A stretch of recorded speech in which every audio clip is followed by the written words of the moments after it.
即使是聪明的龙也会依附在云层上，这样它就可以飞向天空，展开它强大的翅膀。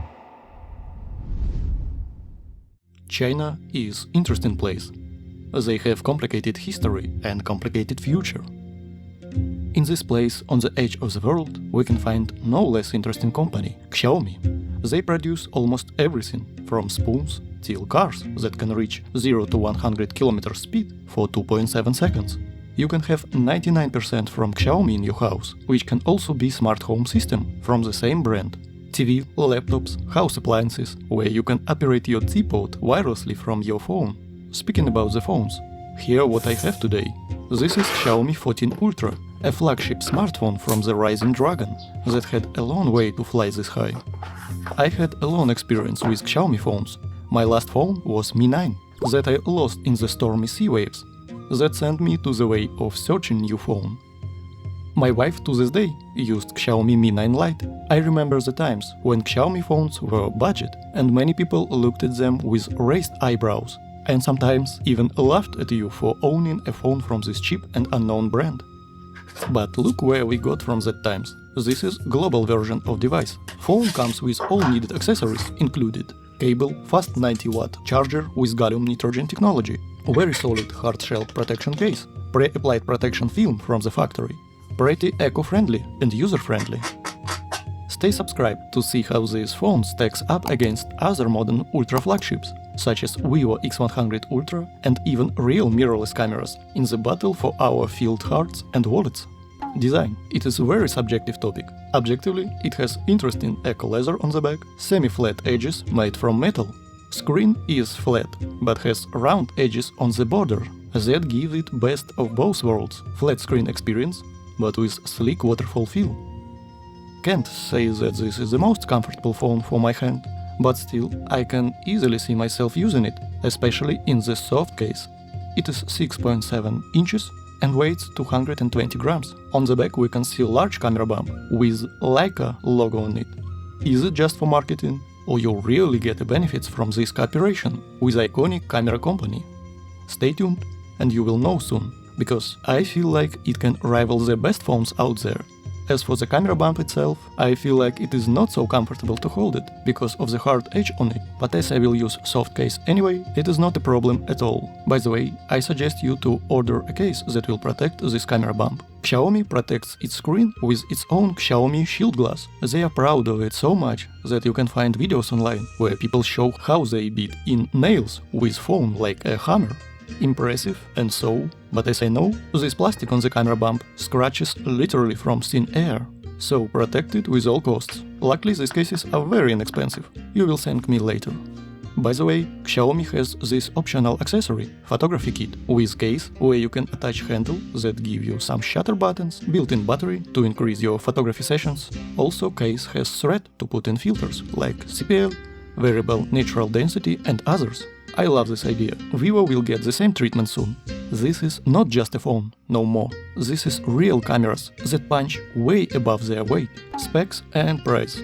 This phone has all the bells and whistles of flagship market. Snapdragon 8 Gen 3, 16 gigs of fast RAM, 5G, Wi-Fi 7, Bluetooth 5.4, IP68 water resistance, USB 3.2 and it is Gen 2, thanks for that.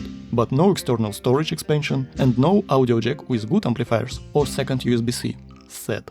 I managed to get 512 gigs of SSD storage version for $950. I could get it cheaper, but needed a trusted reseller, because you can buy 3 versions. Chinese version, global ROM device. This is just a Chinese version with global firmware. You will get just a software, because Chinese version has different physical antenna bands for network and slightly different battery inside, and not all languages. This is not a global ROM, but a global version. It was important for me to buy exactly this, but not another. Screen. Screen is big and bright, has 120Hz and LTPO technology to change refresh rate of screen depending on what you do. Xiaomi advertised it as 3000 nits peak brightness on the sun. I can't tell that I felt any problems with it outside. It is flat, yet round at the same time. Very unique design. It has built-in smart features to upscale low-resolution image, add motion for more smooth videos, and give HDR effect to SDR content. Xiaomi is the first company that implemented DC dimming technology in their screens. And I was surprised not to see this in the screen tab in settings. All AMOLED and OLED screens, due to how they work, have perceived pulsations, especially on low brightness levels. You can't see them with naked eye, but your eyes and brain are still affected by them. Some people can't tell if they can notice anything, but some have dry eyes, eye strains and even headaches from using phone for the long periods of time. Usually you can find it in the developers tab on some devices, but here it is long gone. I need to spend more time with it to tell if OLED pulsations can affect my eyes. Battery and charging. Global version has 5000 mAh battery. This is the main difference between Chinese version, which has 5300 mAh, 90 watt charging speeds and whopping 80 watt wireless charge speed. Pretty cool. In my tests, something weird happened. Now the phone has 10% battery life. Let's charge it to full.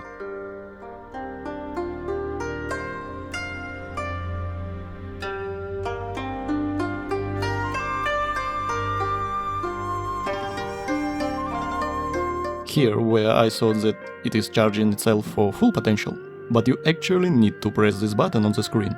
Otherwise, by default, it will charge itself at lower speeds to preserve temperatures.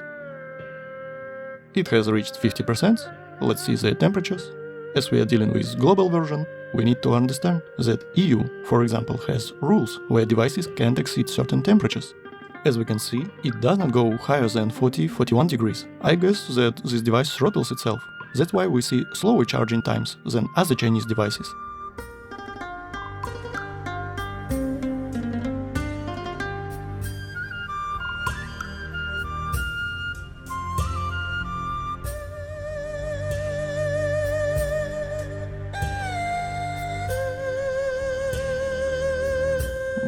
%. This was a little bit slower than I expected. I guess this is due to temperature throttling because of EU regulations.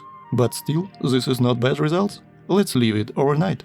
In the very late morning, we can see that it's lost 7%. This is too much. I feel like this is the main difference to the Chinese ROM device. Google has its own restrictions because of notifications through Google services installed on your devices. Google is banned in China, and developers of every app need to implement its own engine to give you notifications. That's why on Chinese devices sometimes you need to give extra permissions to notifications of certain apps, while on global versions with full Google built-in bloatware and spyware constantly eats battery life in background. Device can learn and block or send to sleep some apps that you do not use, but it needs some time to adapt. Battery life will improve in time. That's why I love Chinese ROM in some regards. Is it better to give permissions to 5 apps in Chinese ROM or block 50 apps that constantly spies on you and sends online your personal data to corporations and government if needed? Let's check the next day. It lost 1% over second night. Now it's better. This is in midday. We were making lots of photo and video tests. And this is late evening after full day of video and photo test torturing. This is extreme, and you won't ever use a phone like this. But still, I wish it were better. You definitely need to dive into the settings and close bloatware and spyware ability to use your device, heat and temperatures. In normal conditions, it is comfortable in the hands, but definitely I feel some warmth when using camera and apps. For some weird reason, the first time I booted 4K 60 FPS video, I got haze on the lens, but this was only one time, more on that later. Speakers and sound quality. It is hard to describe the quality of sound, but I feel like it is very nicely balanced and has good mid-tones that are clear and open. Take a listen for yourself.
OS and features. Xiaomi uses HyperOS. In the past is known as MIUI, and I can't find any huge difference compared to good old friend MIUI. Being global device approved by Google, it has full support of smartwatches on Wear OS, it has bunch of features, but I feel like it lacks in some areas, like split screens or this, one-hand mode. Bad. First of all, it is the same as in Apple iPhones. I feel like this is not one-handed mode, but enhanced two-handed. Second, you can only access it if you have activated bottom gestures guideline, which I always turn off, and some small stuff like this. Of course, I can easily see myself using it, because I already used Xiaomi Mi 9 with all these OS possibilities and limitations, but after using others, like Origin OS, I just wish for a little bit more. By the way, I like that in the gallery app you can just click to the photo location and it will bring you to maps with coordinates of the photo. Very useful. I have to use external gallery apps with other OS and wish it was built in on other devices. I miss this from the MIUI. And of course, want to mention integration with all Xiaomi devices. But you have to be a dying Xiaomi fan to care about it. But for the most part, it has great compatibility with Xiaomi headphones, tablets, laptops, cars, house appliances and Xiaomi smart home system. And after all this stuff out of the way, let's finally get to the most important, especially on this phone – cameras. First of all, specs. We won't go deep, because I feel like results speak louder than any abstract numbers on the paper. It literally tells nothing, and as we learned from some other large companies, can even be misleading. Xiaomi 14 Ultra has quad camera system that was co-engineered with iconic Leica company. Very wide 12mm, ultra wide f1.8, main 23mm 1-inch 50 megapixels with variable aperture f1.6 to f4 with optical image stabilization OIS, telephoto 75mm 50 megapixels f1.8 with OIS, second telephoto 120mm 50 megapixels with f2.5 and OIS also. The most important part here is of course 1-inch glory of main sensor, which gives nice amounts of light, depth, and you can play with aperture if you want. Both telephoto sensors are pretty bright, and both have macro capabilities, 10 cm focus distance for 75mm and 30 cm for 120mm. And of course, ultra-wide is very wide, I can feel it immediately. Selfie camera is being selfie camera, wish we have more love for it, but okay for now. Camera app. Here where Xiaomi shines. I can see lots of options for photo and importantly for video as well. More on video later. Leica color profiles and tonal tuning. We have Pro mode with good RAW photography experience and Ultra RAW mode, as well as interesting portrait mode with bokeh from iconic Leica lenses and AI face retouching and reconstruction that, as I can tell, wants to rival even Vivo X100 Ultra, my favorite phone in this regard. Xiaomi advertises it as first ever LM technology with 60 TOPS of powerful computing powers that no average normal human can understand what is that and what it really means. But in theory, it should give you better, faster, stronger for less. Sounds cool. We'll see in reality. Before we start, want to mention, I'm stress testing these devices in situations that can potentially show their weaknesses. I can easily go in the real world and make beautiful shots even on potato, but I do not want to sell you any of these devices, but help with buying decisions. You can see for yourself what these cameras can and can't do, and go and capture your beautiful precious stones of your existence on this planet as memories on photos and videos. Let's see some examples. Let's start with the most obvious, 20mm ultra-wide. This is definitely noticeable. And right away, Xiaomi gives us lots of contrast, the most contrasty look so far that I saw among all the modern flagships. Also, Xiaomi tends to overprocess image. That is really noticeable. I don't want to spend lots of time here on this review, because I want just to see the difference between all the other modern flagships to understand what we are dealing with. This is main 1-inch sensor from Xiaomi. It has variable aperture and in automatic modes it decides which is the best. On this main sensor we can see lots of details, but for example here in shadow part I see some little funkiness. Xiaomi tries to fight noise too aggressively, and contrast levels are very high and sometimes can lead to these blown up highlights on faces, clouds, and so on. We can compare it with ZV-E10, real mirrorless camera with Sigma 2.8 lens, and iPhone. People requested me to look into the Apple ecosystem and what is going on? Apple always gives me some headaches and some funky stuff. For example, I always have to rotate these images inside this program.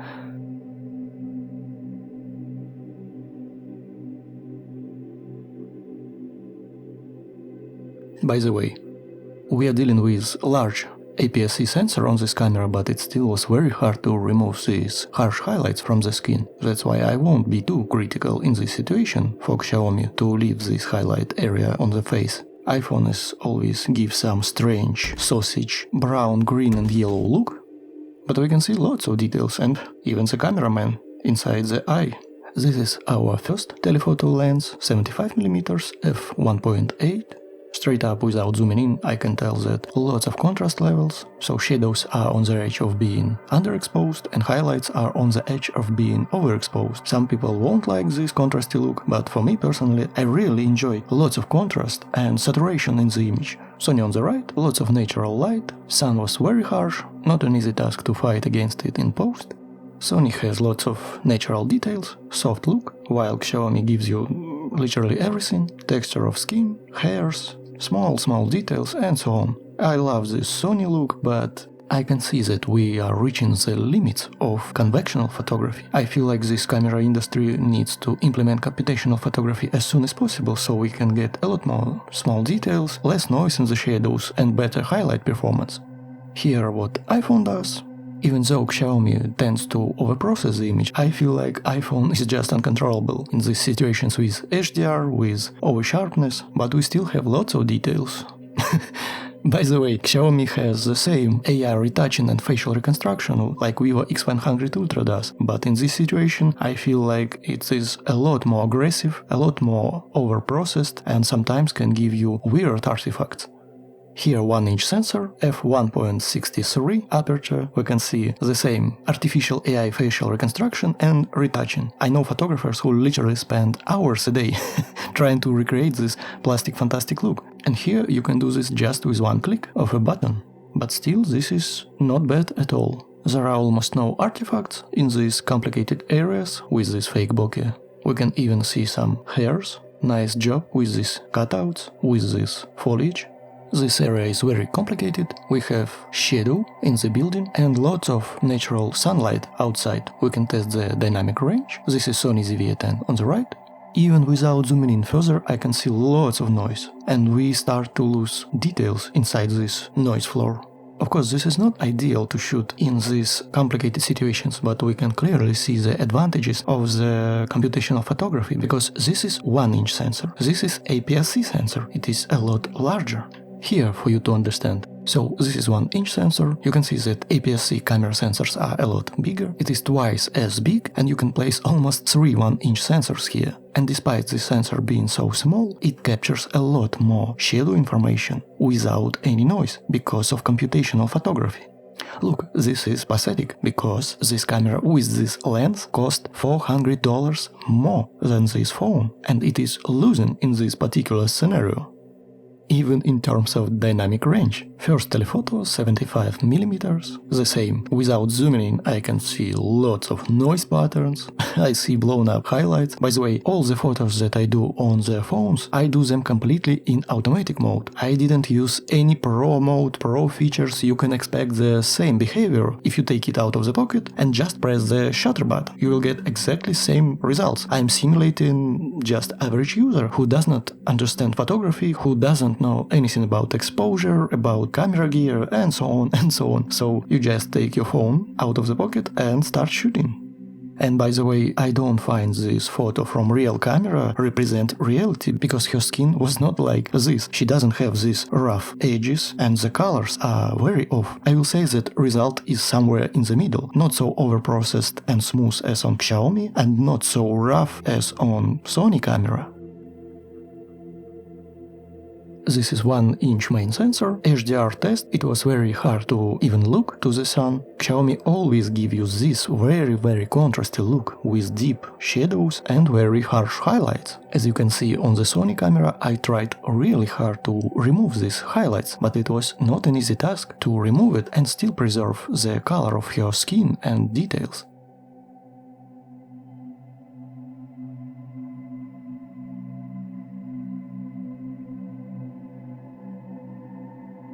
By the way, Xiaomi telephoto lenses are very good at macro photography, both of them. On 75mm you can take photo 10cm from your subject, and on second telephoto 120mm you can take photos from 30cm. If you ask me, I feel like this is pretty insane that modern smartphones are getting this level of macro photography. And if you pay closer attention, we can see how Xiaomi tends to overprocess the image. If you thought that Vivo was too hard with its AI stuff, Xiaomi says, "Hold my beer, Vivo." And if we zoom in all the way to see the skin cells, you can notice what Xiaomi does. It uses its AI model to recreate details, but I feel like it is very harsh. By the way, you can turn it off, and even if you turn it off, I still feel like it overprocesses a lot. But I'm very impressed with what I see here. Want to remind you that this is just small part here on the skin of the finger. You can try to take something similar with your phone inside your pocket and see what result you will get. So I still love that our smartphones are starting to make this level of macro photography just inside your pocket. Take it out, take a photo and get some usable nice result. You can post this online, Instagram, social media. Hell, you can even print something like this photo, no problem at all, inside your photo album. This is ultra wide, it has some macro potential also, but I feel like these telephoto lenses are just better, because you can zoom in all the way here, we can see some spider web here, lots of details on this flower itself, and you can easily get results like this, where you can see each individual hairs of these small fiber tubes. They are not the greatest in the world, but I really can see myself printing it inside my family album. If you take something, for example, iPhone 13 Pro, lots of people use it till this day, you will get something like this. So this is the future of smartphone macro photography, I feel. From this time we will get better and better results. This is not just over-sharpening, we can clearly see lots of small details, dots, fibers, hairs, small insects, this wet nectar of the flower. This is clearly not just over-sharpening. Of course, we can use the power of these telephoto zooms not only to look in the macro world, but zoom in to see some faraway distant objects. This is ultra-wide 12mm. I love that it is very wide. Some phones have 14, 15mm. If you go this wide, every millimeter counts, and 12 is a lot different, for example, than 14mm. And here 240 and 300mm are not a big deal, but in ultra-wide world, each millimeter counts. You can zoom in even further. I see balanced image, we still got some details, but I feel like Xiaomi 14 Ultra is very aggressive with its processing. You can see that if we zoom in, it looks like painting, but to tell the truth, if you won't zoom in 5 times, people won't care. By the way, the whole time I was using Leica color profile that is called Leica Vibrant. Also we have Leica Authentic. Can you spot the difference? Whoa, and even I was not able to tell the real difference. This is future me from the different timeline. For some reason I thought that Leica Vibrant is Leica Authentic and completely screwed up this part of the video, because in reality this is Leica Vibrant and this is Leica Authentic. First time I thought that it will give you contrasty and saturated look, but in reality it gives you this low contrast and bright image, while Leica Authentic gives you this very nice contrasty look that reminds me of real mirrorless and DSLR cameras. Also it feels like in Leica Vibrant, Xiaomi tends to overprocess the image more. Here some portrait, this is Leica Vibrant, this is Leica Authentic, and here you can clearly understand why it's called Authentic, because it gives you this authentic DSLR and mirrorless camera look. Here we can understand it even more. This is Apple's iPhone, look how it is very similar to Leica Vibrant color profile, but contrast levels are way too low. And here is Sony mirrorless camera, look how it is similar to Leica Authentic. Contrast levels, colors. If you ask me, I enjoy this Leica Authentic a lot. But everything else that you see in this photo comparison will be in the Leica Vibrant color profile. And I feel like we have too little contrast and lots of noise on the iPhone footage. Leica Vibrant on the left, Leica Authentic on the right. Leica Authentic gives you more moody style, while on Leica Vibrant it tends to give you more brighter image overall, especially in shadow areas.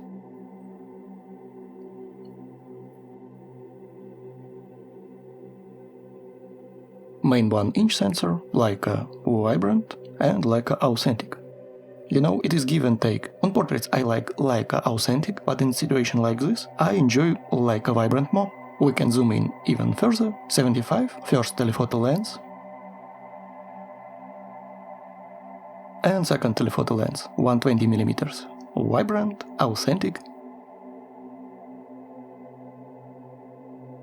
I really love how we go from this very ultra-wide 12mm all the way to 120mm lens and still get bright apertures, nice ISO performance. This is very powerful camera phone. And what our ascending dragon Xiaomi with Leica company will do in this scenario where we have harsh light behind our subject, ultra-wide lens. Nothing impressive, but okay, we have good contrast levels. Here is portrait mode, and I can tell that contrast levels are very nice. Here we have some AI fake retouching, and not bad, I will tell you, but something weird with the eyes, but it is very hard to notice. Most importantly, I love the contrast levels with this sunlight straight in the lenses. This is the V10 mirrorless camera, Sigma 2.8 lens. I tried my best to recover this RAW file inside photo editing software. Here we have some lens flare, but I find it even artistic. Good job, Xiaomi, but this AI stuff worries me a little bit. Because sometimes we can get these weird artifacts. This is not AI portraits mode, this is just normal mode. We can see some strange behavior, double eyes, double eyebrows, and here again, this is second telephoto. Look at this. Weird artifacts on the eye. AI camera was turned off, this is just automatic normal mode without any funky stuff, and it does this. By the way, it's not always like this. This is AI facial retouching, and I do not see any funky weird artifacts here. I can see some lack of contrast in this area, but still, this is nice, but you need to be very accurate. Try to make multiple photos just in case.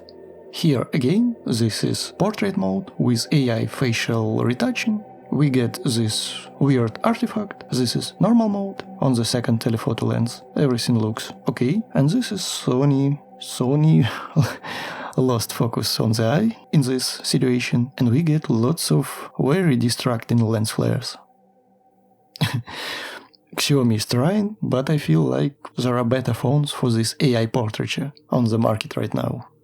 By the way, I tried to make this stress test on the moving subject to see if we can get some weird artifacts on the contrasting edges, ultrawide and main sensor. And what I noticed that Xiaomi is very snappy. It can take multiple images in a row with full processing, and as I can see, even on these very contrast black edges, we still have nice image. Without any ghosting, without weird funky artifacts. So in this regards, Xiaomi is very nice, very fast and very snappy phone. It also has this burst mode when you press and hold the shutter and it makes 100 photos. But quality is affected drastically. This is ultrawide, it's not the greatest in the first place, but you can see this water painting and almost no details whatsoever in this mode. So I feel like you need to be very accurate and choose this mode only if you really need to use it. Otherwise, look at this roof, complete loss of all the details. On the main 1-inch sensor, situation is little bit better. If we zoom in, we can see that we still have lots of details. Contrast levels are okay too, dynamic range is also acceptable. We will just have a little bit more noise and less contrast levels.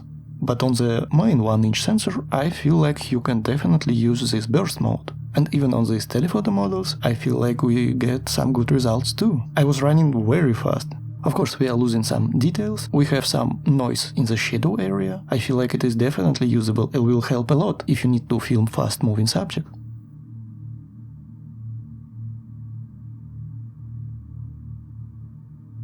By the way, we will dive deep into all this analysis in the next video, where I will compare all these modules, ultrawide, main, both telephotos against Vivo X100 Ultra and Oppo X7 Ultra. Stay tuned, stay subscribed, so you do not miss it. There will be a lot more examples, a lot more situation in daylight, in the evening, at night. Here I just want to quickly point at strong points of Xiaomi as well as weak points, so you get a general idea of what is going on with this camera phone. Xiaomi 14 Ultra, iPhone 13 Pro and Sony ZV-10 with Sigma lens in the late evening.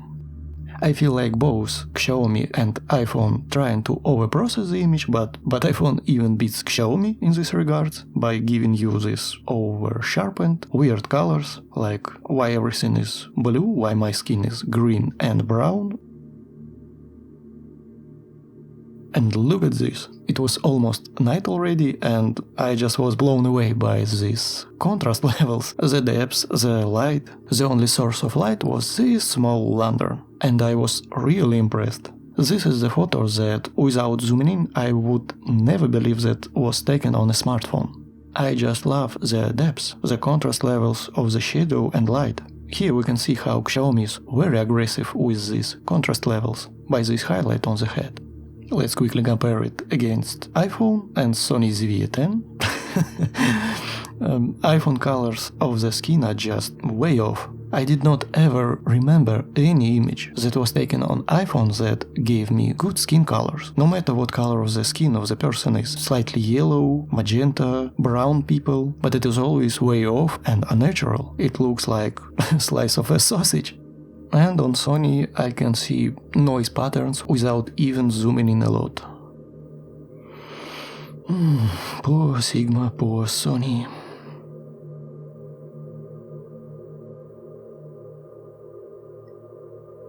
Here is some selfie shenanigans. Can find photo made on Sony. What we have here, iPhone. What is wrong with the face? Why I'm always looking like sausage? We will definitely make a lot more testing in the next video. Against real camera, against Vivo, against Oppo, in all the conditions. Here is very late night. Main 1-inch sensor on Xiaomi, 1/10 of the shutter speed, ISO is 5000, iPhone, Sony, without zooming in, nice contrast levels. Xiaomi made evening out of this deep late night, but okay. Personally, some people hate night modes in these modern smartphones because they tend to make day out of night, but personally I love it. I want to see clouds, I want to see details in the darkness, and overall I feel like Xiaomi did nice job with overall balance, with contrast, with saturation, with everything, while iPhone is overprocessing to the max. iPhone 13 Pro Max. What is wrong with this? Over-sharpening, color of the skin is just weird, green and yellow in the highlights, brown and orange in the midtones, and very strange in the shadows. If we zoom in on Xiaomi, it looks like it even missed focus, but I feel like it is not. It is just processing of the image. While on Sony we have lots of noise. If we look on the foliage, we can see lots of noise patterns, dead pixels on the sensor and all these shenanigans. Water paint without any details, and we can actually see leaves with different shades, green, blue, yellow. Nice job, very nice job. You know the funny stuff that in the past smartphones made better image in daylight, and when evening and night comes, photographers always told you to take your camera with you, because smartphones were very bad at nights. And now sides flip. We can see that entry-level cameras are struggle a lot with noise, with dynamic range and with image in general. In ideal studio conditions they can give you nice results, but in situations like this, with bad lighting, at night, without any light at all, it just falls apart. This is 5 times on Xiaomi. iPhone as always give you this puke swamp sausage look with green and brown tint on your skin, but I feel like Xiaomi needs to do something with optical image stabilization at night, because as you can see we have some movement in shot.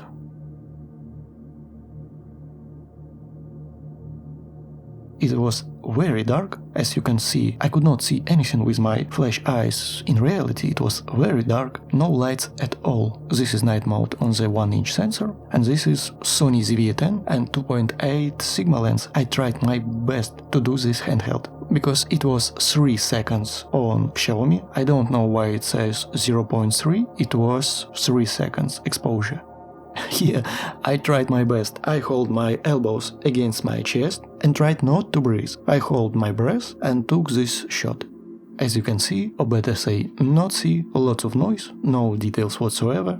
But photographers will tell you, don't take photos in this bad lighting condition, you need to take photos only with lights. But in reality, these cameras are marketed to general public, to enthusiasts, to photographers that just start out. I do not see any reason for any person to buy entry-level camera. I'm talking about, for example, Sony a6700, Canon R100, Nikon Z30, and of course, this piece of embarrassment Sony ZV-10. Why would anyone in their right mind spend $400 more on this camera? If you are a die-hard photographer that has some money to spend, I really suggest you to look on the full-frame market. Here, for example, iPhone, Sony ZV-10, this is second telephoto lens, but you can see that it's actually a crop from a main sensor, but who cares? I feel like if you press 5 times, you expect to get some results, and here it is, 5x zoom, but it is cropped from the main sensor, iPhone, and this photo that gives me some Renner film vibes, looks like some dead person will jump out of my screen right now.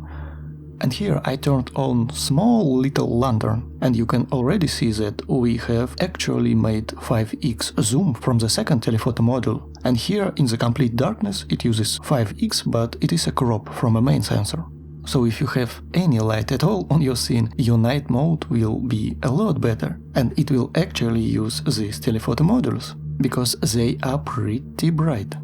So let's sum it up. We will definitely make a lot more comparison in the next video, with more scenarios, with more examples. We will take photos in the city at night, we will take photos of the cars, and we'll see and more example in the movements, so stay tuned.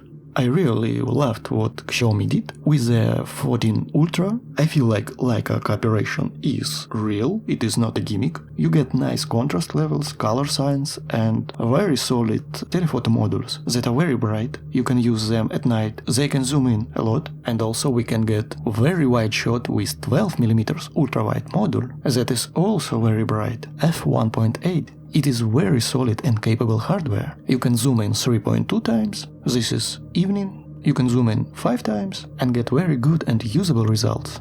But I feel like above 10x you will get some funky AI stuff. 10x is very usable too, but here is 30x and of course 100x, and we can see these weird AI patterns. Remember, have you ever saw a conventional camera lens with this focal distance? It will be 5 kilos at least. This is still impressive, if you will keep in mind that it was over there. You couldn't even notice this with naked eye. The road was somewhere over there. Optical stabilization is very solid. In photo and video, I can just hold phone in the hands, and even on 100x zoom image on the screen will be rock solid, and sometimes even do not move at all. I love it.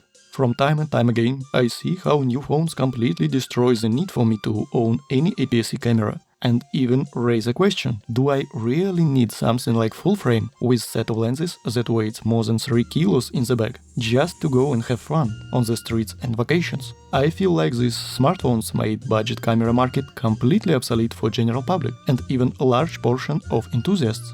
I want to see never seen on this planet before innovations in modern cameras to justify spending $2,000+ for these devices. I am selling 90% of my camera gear right now, because this is just useless for me, and will wait until modern mirrorless camera market grow into something new. Some AI features. Phone can trace and remove objects. Xiaomi is one, if not the best in this regards. Remove and change sky. Have some audio summarization features, but I wish we have more. I need fully trained, uncensored, unshackled AI assistant that is fully local, with local machine learning models that can have access to internet without going to corporation servers. Place second SSD storage inside phone just for that. Imagine what 1 TB AI assistant can do on local machine. So, AI features are nothing impressive here, pretty much how on almost any modern phones. Video capabilities. Video features are on the very solid level. We'll give it 9 out of 10. We have 8K, we have 4K 120 frames per second, we have Pro video mode with Xiaomi Log, we have 480 frames per second, 960 frames per second, and even 2000 frames per second slow motion in bursts. You can play with HDR, and Master Cinema mode for more toned down cinema colors. Also, I can tell that it has full support for side apps like MC Pro 24 FPS. I can record 10-bit log in 8K, 4K with optical plus digital gyro stabilizations on all camera modules, even on front selfie camera. This is the feature that I can see myself buying this phone for alone, ignoring all the other aspects. Very strong here. Let's see some examples. Daytime. This is front selfie camera.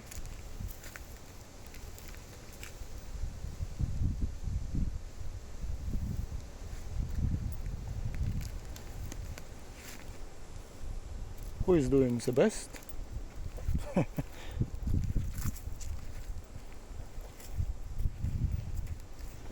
Oh.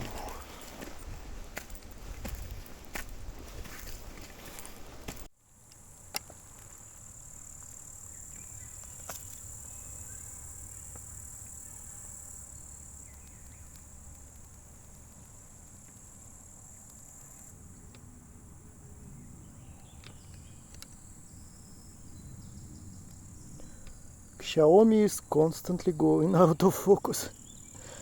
I have to tap on the screen with my hands. Ultra wide lens.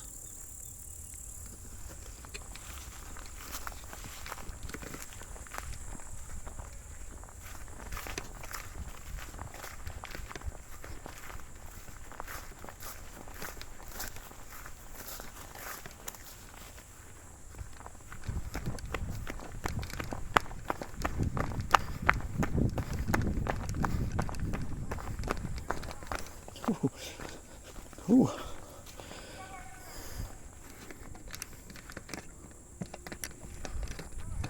What is the sound quality when I'm speaking directly into the phones?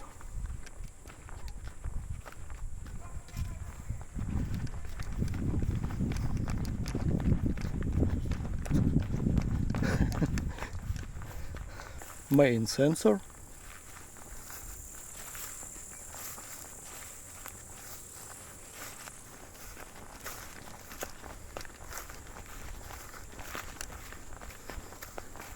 I am speaking behind the cameras.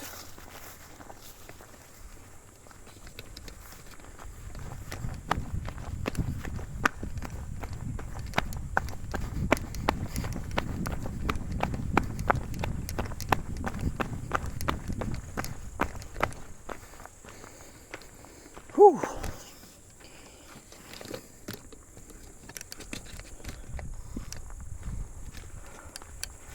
What you think? This is main 1-inch sensors. I'm speaking directly into the cameras. What is the picture quality? What is the sound quality?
While filming 4K 60fps, camera module got fogged with condensation from inside. This was just one-time occasion, but I heard some people have the same experience. Xiaomi owners, please tell in the comments, do you get this problem occasionally, or this completely goes away after time? I only faced this problem once, but I have to mention it. Can't ignore this. Night time. Selfie.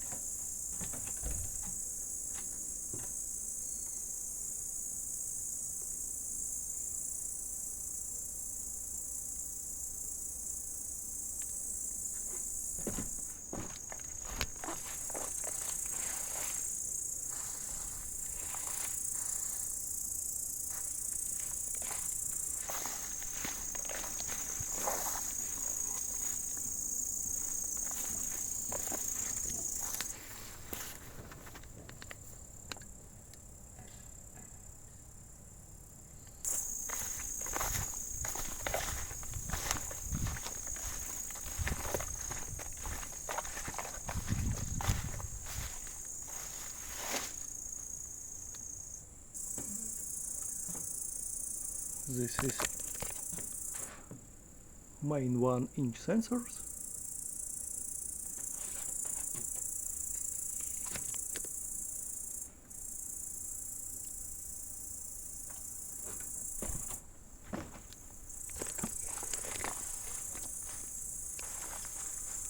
How is the sound quality?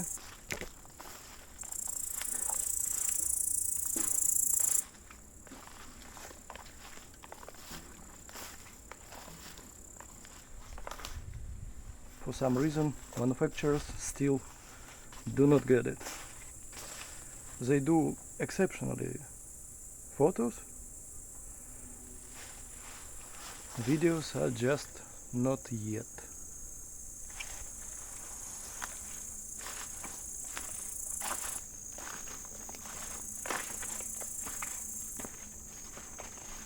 By the way, you can suggest what you want to see in terms of video. Maybe you want to see specific examples.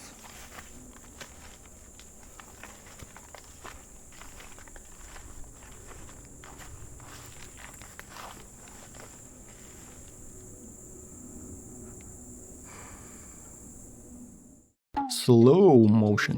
4K 120fps.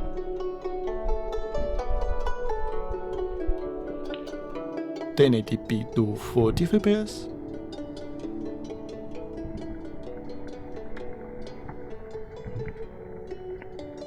(1080p for 80fps).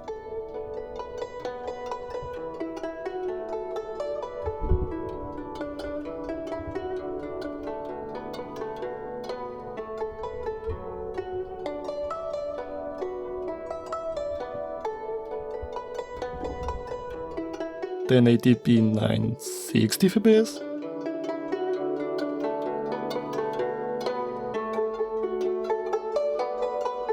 And 1080p 2000 frames per second.